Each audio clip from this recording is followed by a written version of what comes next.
আজি গ'লো পৃথিৱীৰ ভিতৰত আটাইতকৈ ওখ শিৱলিংগ যিটো হৈছে মহামৃত্যুঞ্জয় মন্দিৰ 126 ফিট ওখ আৰু লগতে বৰদোৱাটো ভিডিঅ'টো আৰম্ভ কৰোঁ আহক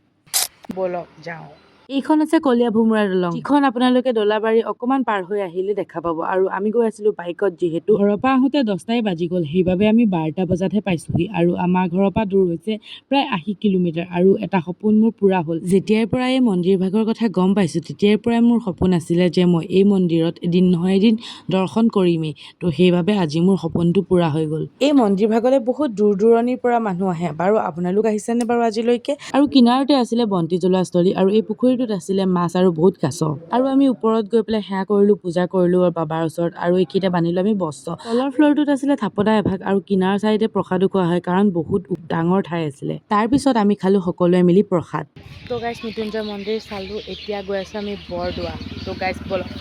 ৰ'ব যাওঁ বুলি ক'লেই হ'ব জানো পেট পূজাটোতো মেইন ন পেট পূজাটো কৰি লওঁ কাৰণ ৰাতিপুৱা আহি 8টা বজাতে খাইছিলোঁ চাহ একাপ আৰু তাৰ পৰা একো খোৱাই হোৱা নাই সেইকাৰণে আমি ৰুটি চব্জি আৰু চাহ একাপ খাই পেলাই আকৌ নগাঁও ফালে ওলাই দিলোঁ তো ব'লক এতিয়া বৰদোৱা পাওঁগে এয়া চাওক আপোনালোকৰ লগত কথা পাতোতে বৰদোৱাৰ পায়ে গ'লো আৰু মই মহামৃত্যুঞ্জয় মন্দিৰলৈ এইবাৰ প্ৰথমবাৰ আহিছোঁ আৰু বৰদোৱালৈ প্ৰথমবাৰ আহিছোঁ এতিয়া মই আপোনালোকক এটা গুৰুত্বপূৰ্ণ কথা কওঁ যে আপোনালোকে যদি বৰদোৱা দৰ্শন কৰিবলৈ আহে তেতিয়াহ'লে আপোনালোকে লগত জাতীয় সাজপাৰযোৰ আনিবলৈ একদম নাপাহৰিব দেই কাৰণ জাতীয় সাজপাৰ নিপিন্ধিলে আপোনালোকক মণিকূটৰ ভিতৰত আৰু গুৰুজনাৰ য'ত আসন আছে সেই ঠাইখনত সোমাবলৈ একদমেই নিদিয়ে সেইবাবে মই চাদৰ মেখেলাযোৰ বেগতে ভৰাই লৈ আহিছিলোঁ আৰু 5 মিনিটতে পিন্ধি পেলাই ওলাই আহিবলগীয়া হ'ল আৰু আগফালে চাওকচোন আমাৰ ভকত কেইজন গৈ আছে আৰু আপোনালোকে যদি নগাঁও কেতিয়াবা আহিছে ন যদি আহেও ভৱিষ্যতে তেতিয়াহ'লে এই বৰদোৱা ঠাইখনত সোমাবলৈ একদম নাপাহৰিব আৰু ইয়াত জানিবলগীয়া বহুত কথা আছে আৰু এজন বাপে আমাক সকলো বস্তু দেখুৱালে শ বছৰ পুৰণা মানে শংকৰদেৱৰ দিনৰেই ইয়াত যি খোল নেগেৰা আছিলে সকলোখিনি আমাক দেখালে আৰু আপোনালোকেও এদিন আহিব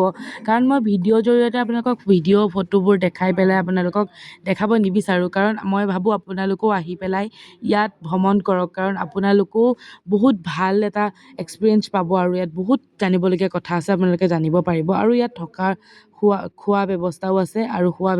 আছে আৰু এইটো দেখিছে যে এইখনৰ নাম হৈছে আকাশী গংগা যিটো শংকৰদেৱে আকাশৰ পৰা নমাই আহিছিলে আৰু এইটো হ'ল কলাক্ষেত্ৰ আমি তালৈও গৈছিলোঁ কিন্তু তাত এলাও নাছিলে সোমাবলৈ যিয়ে নহওক আজিৰ দিনটো বহুত ভাল লাগিলে আৰু ঘৰলৈ বুলি ওলাই দিলোঁ আপোনালোকো এদিন আহিব নাপাহৰিব দেই তাৰপিছত আমি একদম ৰাতি 5টা বজাত ভাত খাবলৈ লৈছোঁ কাৰণ ইমান ভোক লাগিছিলে ৰাতিপুৱা একো খোৱা নাই যিহেতু সেই ৰুটিকেই খোৱা তাৰপিছত আহি পেলাই বাইকখন মই চলালোঁ আৰু মই চলাই আহিলোঁ ঘৰ তো ভিডিঅ'টো এইখিনিলৈকে যেনে পালে আপোনালোকে কমেণ্টত জনাব আৰু বাই আজি নেক্সট ভিডিঅ'ত লগ পাম দেই বাই